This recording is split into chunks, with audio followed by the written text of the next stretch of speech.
It's not about extracting, it's about being the kind of person you want to be and giving the way that you want to give because you love this person without thought of return on investment, so to speak.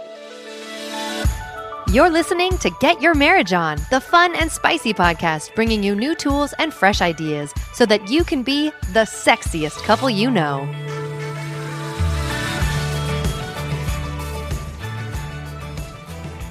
Everyone, welcome to the Get Your Marriage On podcast, and thank you for tuning in. Today, this episode is for men that are married to a strong woman, and for women that wish their husband would take more of a lead of things in the home. I came across the work of today's guest, G.S. Youngblood, through his book, The Masculine Relationship. It's an excellent book. I highly recommend it. I learned a lot from GS, and so I reached out to him and asked if he'd be a guest on the show. GS is an educator and relationship coach out of San Francisco. There's a lot of wisdom packed in this episode. I learned how important taking the lead is and leadership is from a place of strength. We also talk about being grounded and how being well-grounded helps us respond rather than just reacting all the time. I hope you listen to the very end because he also shares some excellent black belt sex tips. I also want to invite you to our marriage retreat that we're hosting this October with my good friend Amanda Lauder, who's also a marriage and sex and intimacy coach. Together, we're putting on a 3-day, 3-night romantic retreat for you and your spouse. It's going to be high up in the mountains around a lake. You and your spouse can stay in a cabin on site. And we'll have delicious food. There will be a date night with dance instruction. We're just going to have a really good time and cover a lot of the topics we talk about in our podcast and other things that you see that we produce, but we'll go level deeper. It's going to be for a small, intimate group. We only have a few seats left, but it's going to be a wonderful way for you and your spouse to get away from the whirlwind of life and really focus on each other. Anyway, you can find out more details at getyourmarriageon.com and click on Marriage Retreat. Here we go. GS, it is such an honor to have you on the Get Your Marriage On podcast today. Thanks for being here. Yeah, Dan, thank you for having me on. Great. Really excited to talk to your audience about this topic today.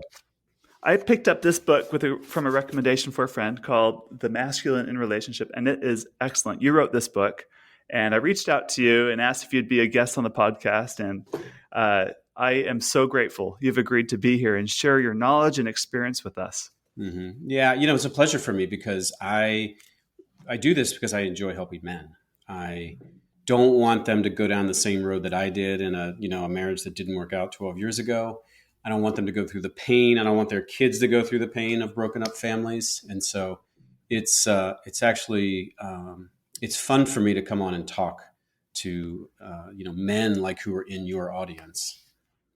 Yeah. You actually talk about that in your book about that failed marriage. And as things were falling apart, you're trying to ask yourself, what is it? What is it that I'm missing? And what was that thing that you arrived at? What did you realize and learn from that? Well, it's the topic of our conversation, which is leadership. I would go to work, and I worked for some pretty high flying tech companies and had, reasonably full positions in those companies. And so I was a leader at work, and then I would go home and just go limp. And we can talk about the why if we want, but suffice it to say that it's a pretty common scenario. A lot of my coaching clients say, like, I'm so powerful at work, why can't I be that at home? Right. And I abdicated my leadership. I was married to a very strong woman, and she was always one step ahead because she was really staying focused and thinking ahead on things. And so over time, I found myself abdicating more and more decision making to her. And because she was so capable, I thought, well, she can handle this. I'm off working all day long. And what I didn't realize was the impact on the feminine. And I think that's part of what I've learned over the years is the impact of this abdication of leadership and relationship. Yeah. So we need more masculine leadership is kind of what you're saying. That's what I'm coaching. Now, there's all kinds of situations that require more feminine leadership, and that's just outside the scope of what I talk about. But yeah, to the men, I want to get them more into their masculine leadership capabilities and capacity so they can bring that into their relationship. And I think like your scenario is not alone. Like in general, like more women are getting advanced college degrees than men are. In general, more women are filling more ranks. in business leadership and whatever, which is wonderful because, I think for most of us, we believe in an egalitarian, like Yeah. Americans like the egalitarian idea, like men and women are equal. But there's kind of a downside to that in a culture shift. And you talk about that. Can you talk on that for a little bit? Well, we have to draw a distinction between our, I'll call it professional and logistical lives and our intimate lives. I mean, deep intimacy. And in the work world, in the logistical parts of a marriage or relationship, you want that egalitarianism. You want everybody to have a seat at the table.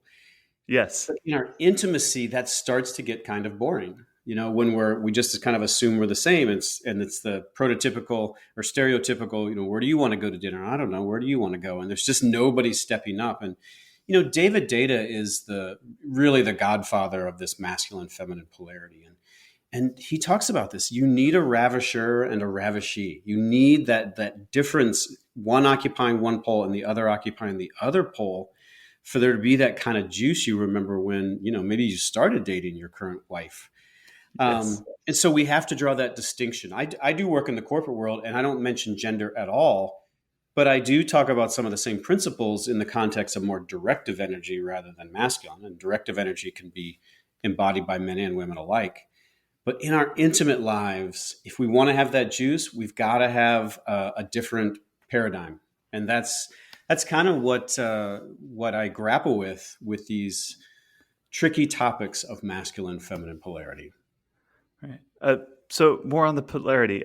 I like that. It's like one's more of the pursuit. In general, they say like masculine energy is more the pursuing. The feminine is more being pursued. The men is Yeah, more like, I can you would. talk more what those traits are like? Yeah, I would talk about directive and receptive. Maybe use those Okay. instead of All right. pursuing, because that has some other connotations that I think cloud the picture. Um, yeah, you have to. In intimacy, it's tricky to have two people both making decisions, and you take a democratic vote on what's going to happen next. And so it's fun when one person can just surrender into the other's lead. This is all within the bounds of appropriateness and consent, of course. I think that's a given. It should be a given. But you need somebody who will just surrender, and that frees the other person also to then bring the lead, not have to contend with, democracy in these moments or a lot of arguing. You have very definite roles in this very specific situation of polarity. And I guess where I'm compelled to take the question is, what is, even if you step outside the bedroom, what is this notion of masculine leadership? And this is what I've tried to define in the masculine blueprint. So this is the 3-part framework that's in the book. And for me, it's a modern definition of what masculine leadership is. And I think a lot of people are confused. A lot of people will say there's no role for masculine and feminine. We're all the same. When they hear the word masculine, all they hear is toxic masculinity, or all they hear is misogyny. And I'm here to say, no, I have a different definition of what masculinity can be. And it's contained in this 3-part blueprint. And we're going to go into the blueprint a little bit later on. But Yeah. Well, let's go into it now. Let's go into that yeah, blueprint. sure. I'll mention it at the high level. So there's 3 parts to this masculine blueprint. The first is respond versus react. So this is the quality of a man who his nervous system is grounded. There's a certain quality of stillness to him. And when he acts, whether it's he moves, he speaks, he reacts, anything that he does, you just feel like he's operating out of choice and intention, as opposed to reactivity to all the stimuli in life. And you can feel this. Men and women alike can feel a guy like this, but I can tell you that women can feel it even more, because his groundedness actually transmits into their nervous system, and they find themselves just relaxing around him and trusting more. And they can't even tell you why. It's just something they feel, because this quality of groundedness transmits from his nervous system into theirs. So that's element 1, respond versus react. Mm-hmm. Element 2 is provide structure. So this is the quality of a man who it starts, he has his own clarity about what he needs, what he wants, what his preferences are, what his boundaries are. And then he's attuned to his feminine partner enough that he also knows what her needs are. And it's not, he just doesn't intuit them. He knows them over time of actually being curious and engaged with her on what her needs are. He's able to meld all that together and create some sort of either structure for how they do things or clarity and direction on what they're going to do. And then he offers it as an invitation. He offers his clarity as an invitation into and a gift to her. So it sounds like, maybe, we're going to do a vacation this year. I've done some research. I've got 3 places. I've got Mexico down in Puerto Vallarta. I've got Spain near Madrid, and I've got Slovenia. And here's kind of the general things we can do in each. Here's about what each would cost. How does that land for you? So he's done some of the work up front to really take all this uncertainty and bring it down with some clarity. Doesn't mean he makes a decision and says, we're going here for the summer vacation and that's the end of it. He's offering clarity and then an invitation for her to then collaborate on that clarity. So that's element 2, provide structure. All right. And then the last one is create safety. So this refers to the man creating physical, financial, and emotional safety. And I think most people get physical and financial. We could talk about it if you want, but really for me, emotional safety is the hardest one for most guys. And emotional safety is created in a woman when she feels you feeling her emotional state, when she sees you validating her emotional state rather than trying to talk her out of it or get defensive or anything like that. And in general, you do that way too much. We do it all the time. Yeah. And probably you and I included, we do it too. It's very tempting to get defensive, when your woman's upset about something. So it's the ability for her to have her emotional state as it is and for us to hold space for it. And that's one of many things that creates emotional safety. So that's the third element, create safety. So I'll just pause there for a second because I know I talked a lot. Oh, I love it. For those that may not know what that means, I hear this term thrown out a lot. What's it really mean to hold space? Yeah, to hold space is, let's just say the other person's upset about something and they're either emoting in general to the universe or at you, and maybe they're blaming you. It's the ability, well, actually, I'll demonstrate what it's not. So energy comes from our female partner, and we're like, no, that's not what I said. That's not what I meant. So you can already see my voice just went up a half an octave. And yes. I'm kind of reactive. No, I'm not even letting her talk. And what I'm trying to do, as you can see, I'm already trying to make it stop by clarifying information for her so she'll stop feeling this way. Holding space is the opposite of that. Holding space is pausing. I ground within myself using a lot of the embodiment techniques that I teach to men. And then I tap into my own stillness and I receive. And not only do I hear what she has to say, but if she's talking about being sad about something, I actually can feel into her feeling sad. Like she can feel me feeling her, which, I know can get a little convoluted, but Like, wow, but it's like, baby. It's like tuning forks. You bang one, it resonates with the other. You're allowing her to have an influence on you. Yeah. Yeah. Like I think this is true for any of us, when we feel like a heavy emotion, whatever that may be, you don't want the other person just to sit there like a stone and, it's like us talking to a brick wall. That's not going to feel good. But if you're saying I'm sad, even if you're blaming them and they can just at least feel that, that's where you start to create more intimacy and resonance. And that is part of, as you asked about, holding space. Yeah. They're kind of interrelated too, because that requires being really grounded, and being grounded means learning how to really respond and not just react in order to have that. Yeah. It's about settling your nervous system through daily practice in advance. So when you get into the fire, you're prepared. It's like any training, sports, military. You train so that when you get into the fire, you aren't going to get blown out and you're going to have your wits about you and you're going to operate out of choice. Yes.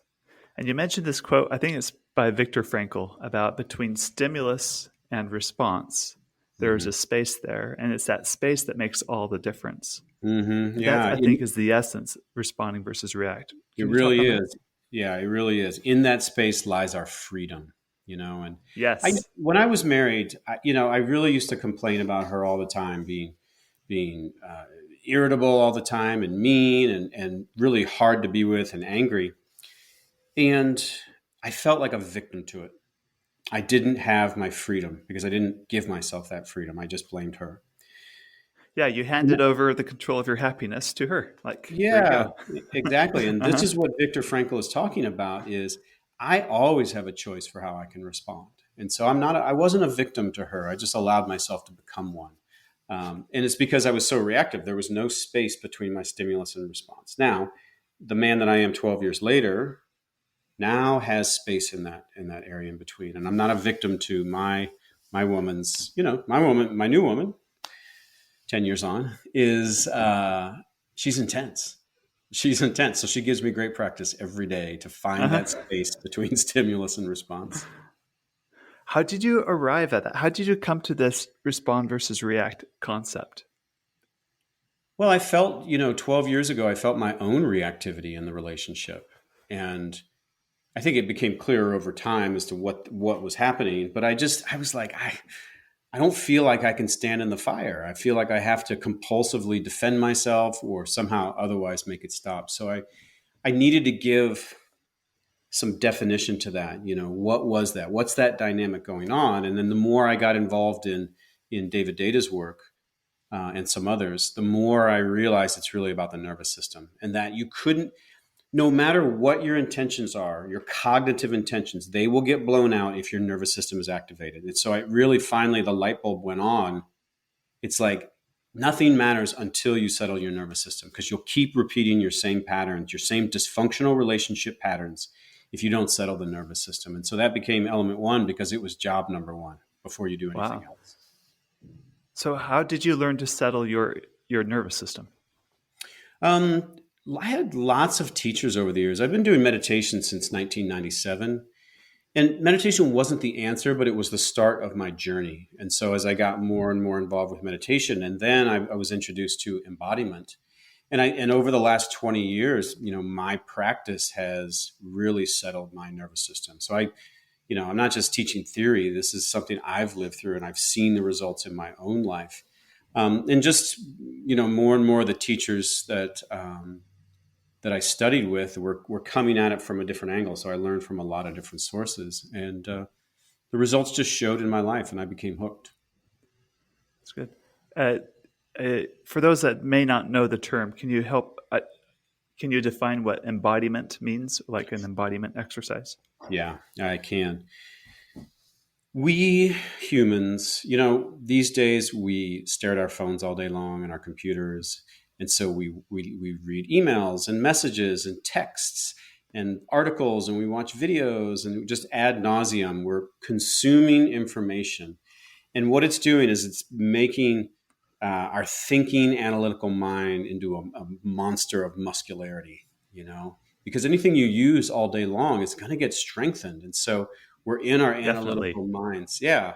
And that's where our reactivity comes from. Like, our woman gets upset with us, and then we have a story. Oh, she's just being such a bitch about things. That's a Uh-huh. story in our head that our Right. mind You're is telling strengthening us. that neural pathway every single time you exercise it, right?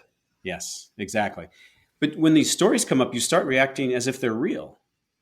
Oh, And the problem is you've got to escape the tyranny of the mind, as I call it. And so, when we're in our thoughts, it's always about past and future. It's never about what's actually happening now. Thoughts are always about past and future, and it's usually a uh-huh. past experience projected onto the future. And so embodiment, what that does is it teaches you how to have some attention on the sensations down in your body. And Hmm. if your attention's on your body, it's not on the thinking mind. And because sensation only exists in the now, when you have a little bit of attention on it, it kind of tethers you into the now. It makes you Okay. more present. So for instance, I'll do it with you. All right. You and I are looking at each other. We've been talking the whole time. You probably haven't thought about your body once while we've been talking, because we've been engaged in this cognitive conversation. Okay. But All even right. while you hear me and see me, I want half of your attention to drop down to your butt, basically, in whatever chair you're Uh-huh. sitting in. And Gotcha. I'm standing, but yes, my okay, so tandian.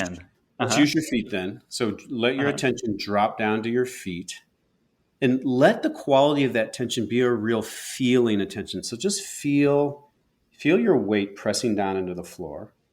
Okay. So you can give me cognitive attention, but I want this to be a feeling attention down there. So feel the quality of your weight. You can even rock your hips back and forth and feel the weight change, from Uh-huh. there's a dynamism, but let that attract more of your attention. Okay, now you can be with me. So you're still hearing me and understanding me. Yes. The part of your attention is now down in your body. And I guarantee if you and I were having an argument right now, you'd be more present because you've got a little bit of your attention just on a bodily sensation in your down, in this case, below your feet. Right. And that's what embodiment does is it kind of anchors you to something happening now, which is a sensation. And that Mhm. naturally pulls you more into the present moment. So if you're with your woman, say you're with your wife and she's upset, like I do this all the time. I just drop my attention to my feet if I'm standing or down to my butt if I'm sitting. And then I still, have the conversation with her, but it allows me to withstand some of the intensity and not get swept away with her intensity, which is, there's a lot of Gotcha. it. Yeah. So that's what embodiment is. It's bringing your attention down into the body so that it pulls you more into the now. And when you do that, you become more present. Others feel you more. They can feel you in a more primal way.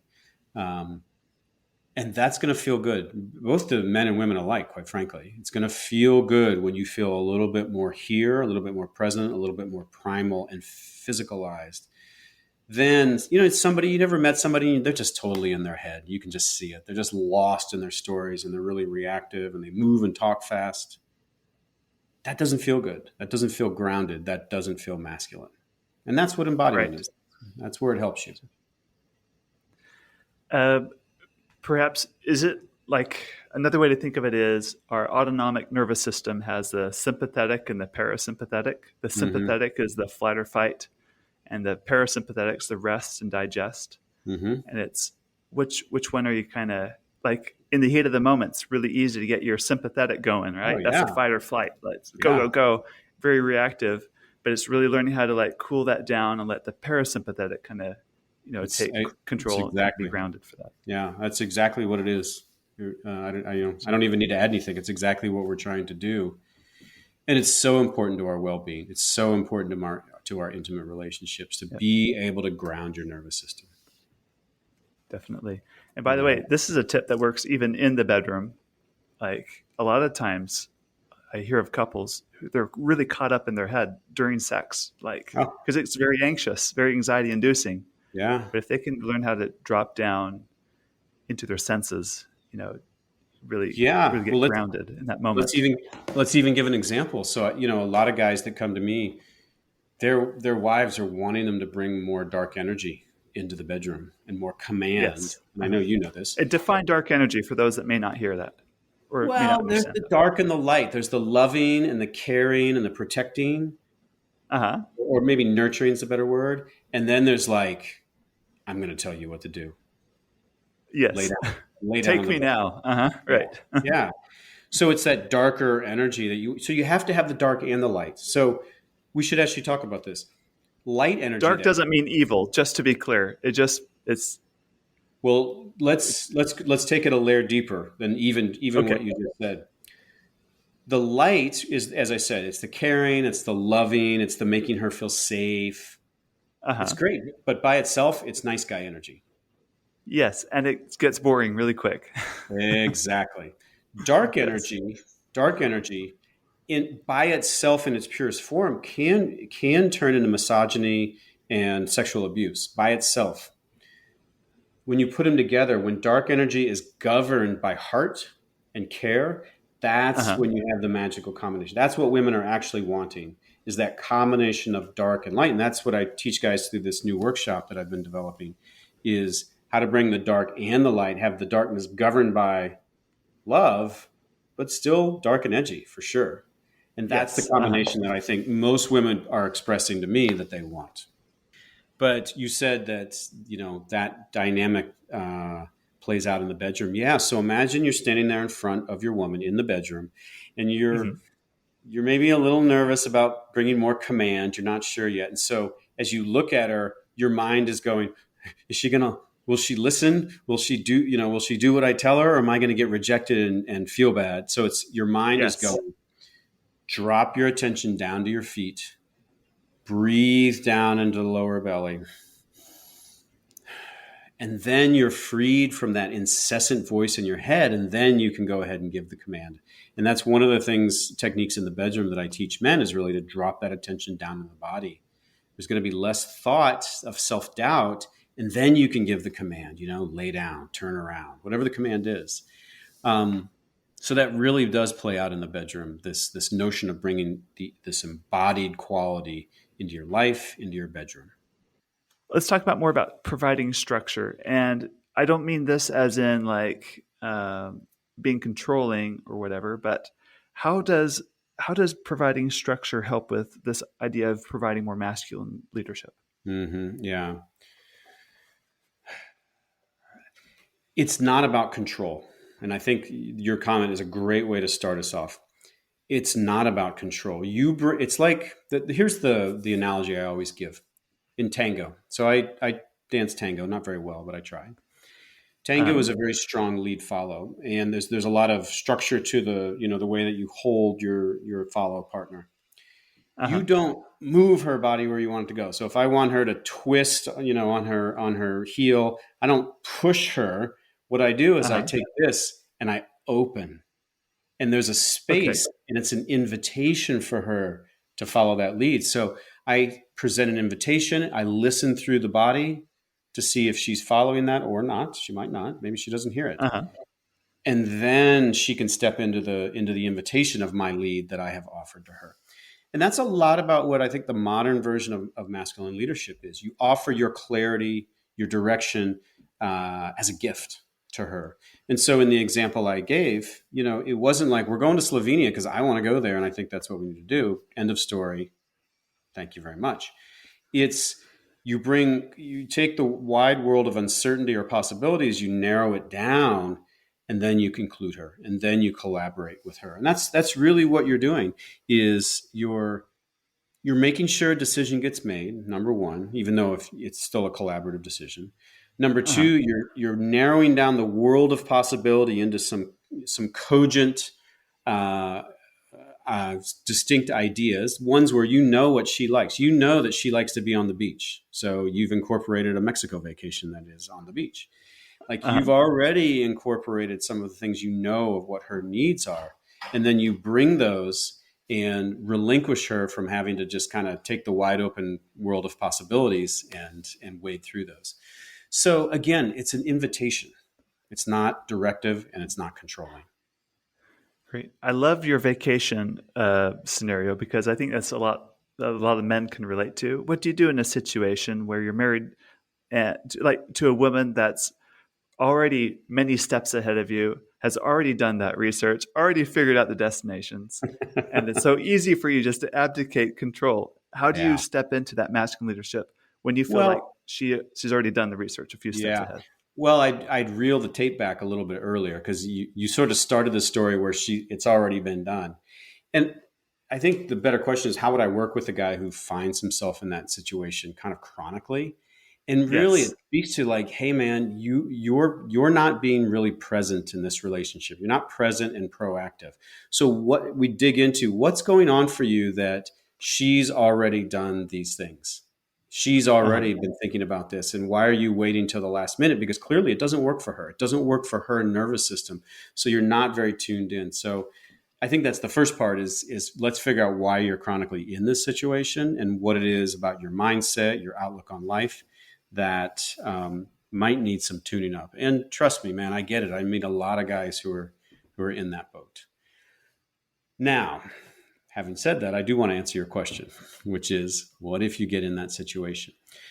I can certainly start off with what you don't do. I've met some guys who actually resist her ideas because of their ego, and they kind of feel like they feel kind of ashamed, but they don't want to admit it, and so they resist her ideas.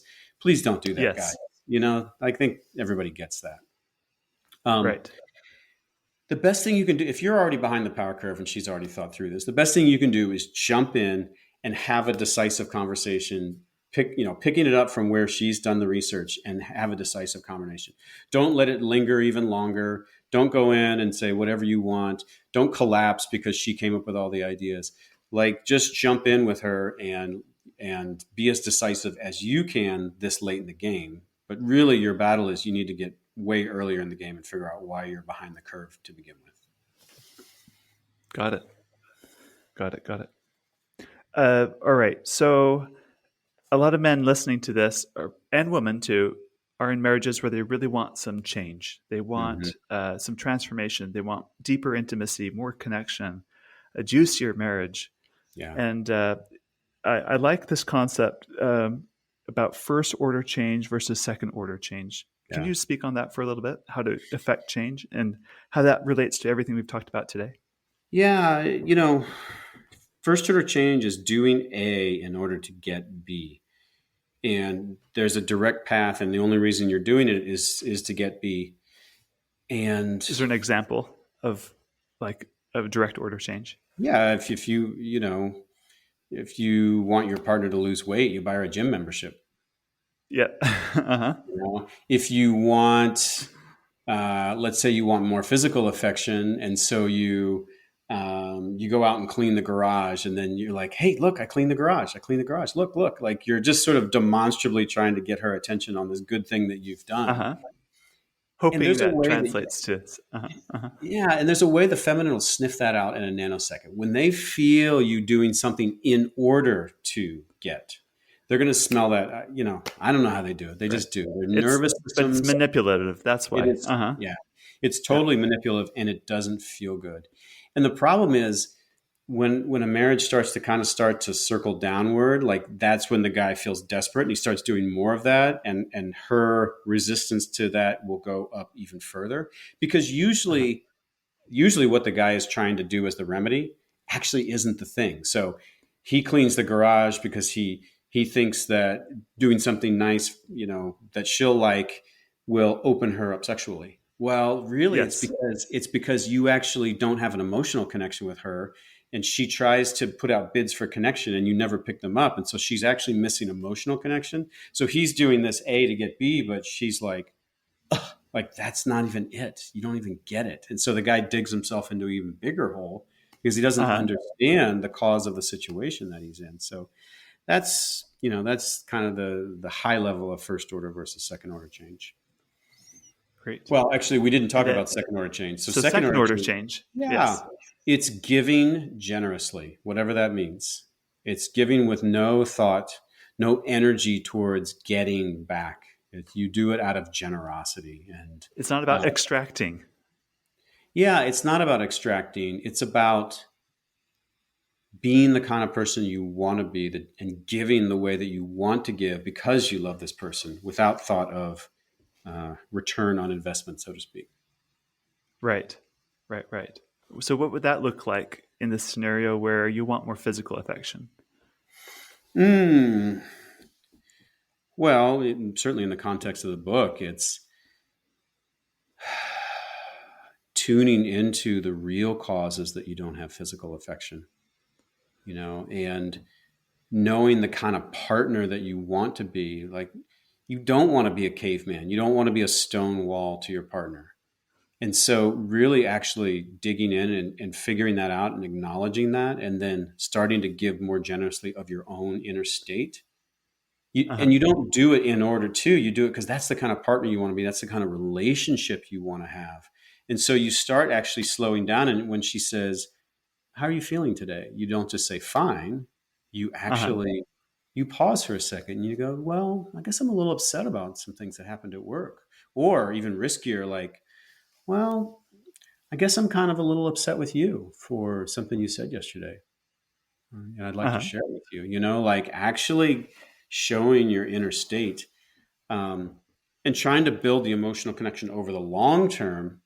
And then naturally out of that would come more physical affection. But you don't do A just to get B. You don't share your day or your current upset just to get. You do it because you want to build a certain kind of relationship that yields the level of physical closeness that you want. Oh, that is so good. That's great. I love that because it really is a matter of integrity, isn't it? It's about having integrity within yourself, being the best I can be because I want to be this kind of a partner to you. And it's not Yeah, about doing A to get B. It's really yeah. about that takes more courage, I think. It it absolutely does. It takes more courage. It's always takes more courage to do the harder thing in relationship. I mean, we both know Yes, that. it does. Uh-huh. You use the word integrity. I'm going to stick with generosity because that's just kind of what resonates in my worldview. Yes. But Uh-huh. we're saying the same thing. I know we are, and yeah, it is. Yeah, it's about being who you want to be and being the partner who you really want to be. Good. Good. Yeah. All right. So we've talked a lot about masculine leadership. You're really good at responding instead of just reacting all the time. You're good at providing structure. You're good Hmm. at creating safety in your relationship, and you're generously living in a way of being a great partner. Hmm. Uh, so, what are your so? Let's say the marriage is going good. Do you have any black belt sex tips to take the relationship from where it is to even the next step? I mean, these Uh, are like you got the basics down. Now you're ready to make things even better in the bedroom. yeah. Yeah, I think a few I would rattle off, and we can go into any one of them. Is foreplay throughout the day. That's one. Good, This is good, good. this is just. It's not like you're sending her explicit texts, but you're engaging with her in a certain way that has sensuality. And so you see her in the morning, it's just not good morning, or you actually wrap her up and you nuzzle into her, and you create sensuality throughout the day. You remind her that you miss her lips, just little things like that throughout the day that always keeps this topic kind of in the field of view, even if it's not explicit. In fact, you don't want to go too explicit because she'll be just doing her thing during the day. She's not going to necessarily be in that state. But if you can keep it at the loving, sensual zone, it's a beautiful Uh thing to huh. do. So that's one. Number two, move 3 times slower than you think you need to, and just That's a great tip. Yes. yeah, they love slowness when we're around because the problem is, particularly in the bedroom, like kind of rolling around and doing your thing. And if you're active enough, like somebody's going to get bonked, and it's usually Uh going to be huh. her, just too many limbs moving around, and Uh huh. they don't like to get bonked. So moving slower can really help avoid that. They don't like fast movements necessarily unless they're really, aroused. But Uh huh. before then, they're going to love the slow movements, whether it's just how you move in space or the way that you touch her. So slowness, 3 times slower than you think you need to be. But it's not slow as in being more passive. This is more of a No, controlled slowness. exactly. Yeah, that's what I'm talking about. Yeah. It's Number good. three is the obvious one is more leadership, more command, a little Hmm. edge. I think what guys don't realize is how much edge their partners are wanting and how much they can take way more than they think they can. But here's the thing. If you're gonna go there, you better know what you're doing. You need consent to kind of play a little rougher. Yes. You need to be governed with love, kind of like we talked about the dark and the light. So Yes. if you're bringing in impact play and like spanking or anything like that, it's got to be governed by love and attunement to her to notice if she's not liking it. So it's really tricky territory. You can't just jump into the deep end. You've got to be attuned to how she's receiving. You got to know what she likes or what her boundaries are in advance. But with all those qualifications having been said, more directness, more command, more edge. Women are dying for it. That's why I'm going to offer this workshop, and maybe we can talk about it at the end. But Yeah. that's what Tell I us about want. the workshop.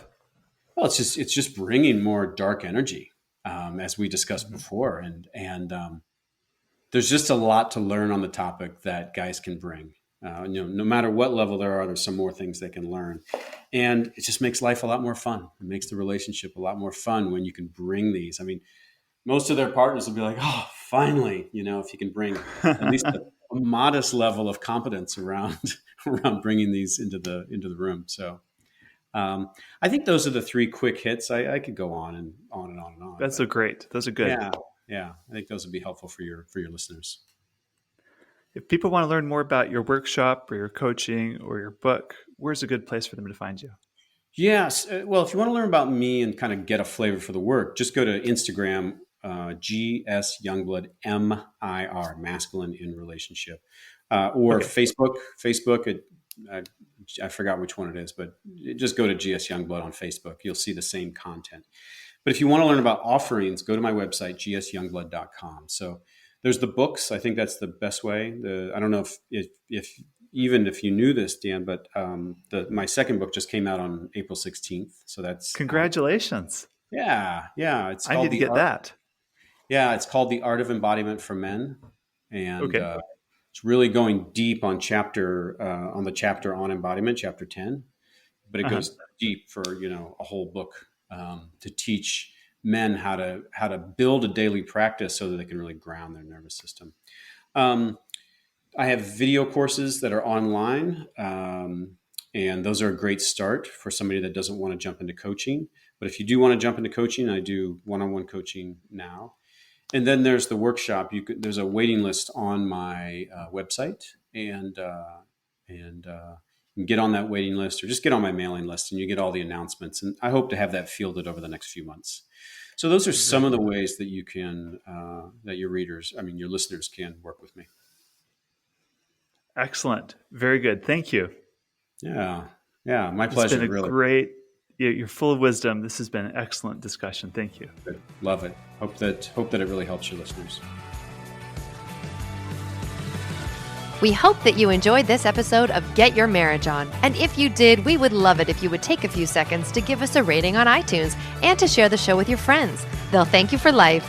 Once you've done that, you can head over to getyourmarriageon.com for more resources about today's topic and to download our amazing marriage apps.